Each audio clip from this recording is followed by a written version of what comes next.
I går var jeg så heldig at fylde 30 år, og det spændende er, synes jeg, når man fylder rundt, det er, at man lige tager sig tiden og kigger lidt tilbage og kigger på sit liv.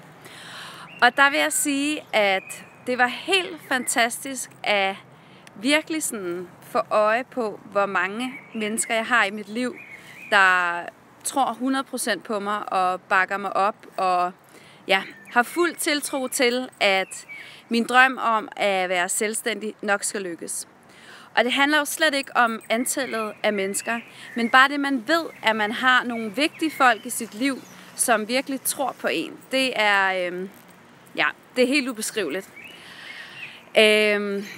Og så kigger jeg jo ind i en fremtid, og jeg vil også sige, at det er fedt, at jeg har taget et valg om at forfølge min drøm som 29-årig, men at jeg så stadigvæk kan gøre det som 30-årig. Det er også mega, mega fedt.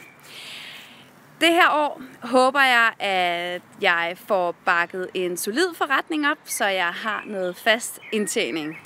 Det vil være dejligt. Og så at jeg selvfølgelig kommer til at lære en hel masse om at være selvstændig, og også om mig selv og mine søde kunder.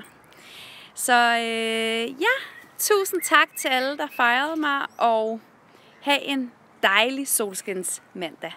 Hej hej!